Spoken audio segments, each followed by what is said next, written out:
When it comes to contemplating your own body, if someone contemplates filthiness, asubha, and contemplates their own body, but doesn't possess a foundational nature, nisaya, that corresponds, that contemplation will be fruitless. Even if it is correct, it will be fruitless because their foundational nature doesn't correspond, but it still must be contemplated. What is the purpose of contemplating filthiness? Contemplating how the body is loathsome is done to reduce lust, raka. Even if you cannot shed lust, you can reduce it. Those who contemplate and see themselves as corpses and frequently contemplate how the body is filthy and loathsome, the more they contemplate, the more lust is not aroused within them. This is one method, upaya. Contemplating the body in terms of filthiness reduces lust so that it isn't aroused. Remember this well. Another part is contemplating the body that has already arisen. Contemplate in accordance with impermanence. It is constantly changing. Separate the body into parts: body hair, head hair, nails, teeth, skin, flesh, tendons, bones. Separate them into different parts. Within this body of mine, where is the self? All of the body parts have their own names, but where is the self to be found? Contemplating by separating the body parts like this is a method, upaya, to see the self, ātā, that this self, ātā, of yours does not truly exist. Because every single part of the body has a name. Bones have their own name. Skin has its own name.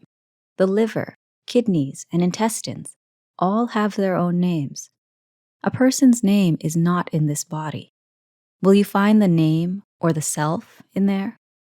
In all of the Buddha's teachings, in all of the books, and in the Bali canon, does it say the self is in the body? No. If the self does not exist in the body, why would you cling to it as a self? Why don't you believe the Buddha when he said that the body is not the self? Because the 32 parts of the body all have their own names. There is no self in any one of them. This is separating the body parts and contemplating them as not self, anattā, in order to destroy the self, ātā. When it comes to contemplating the body, you can contemplate it in terms of filthiness, asubha, or you can contemplate it in terms of not self. Not self means that there is no self.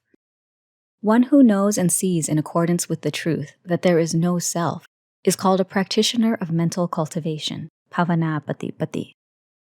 When contemplating the body, it is any kind of form. It's not just your own body. It can be any body. Those people sleeping beside you, your husband, your children, your grandchildren, your neighbor. Take those who are beside you and contemplate what it is that enables everyone to walk to and fro. It is the mind, citta, and consciousness, vijnana, governing the body. When the mind and consciousness are governing the body, we can walk to and fro, smile, and do all sorts of things.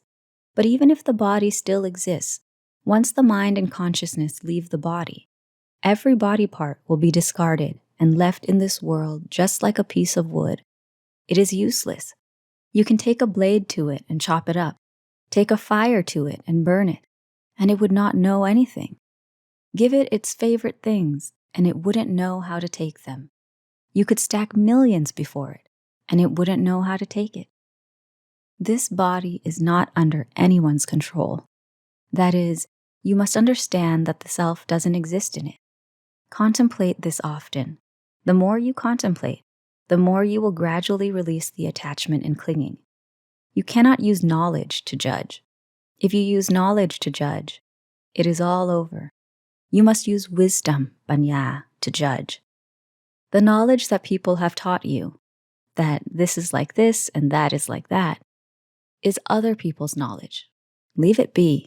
Use your own wisdom to judge for yourself. Contemplating form, rupa, is a big topic.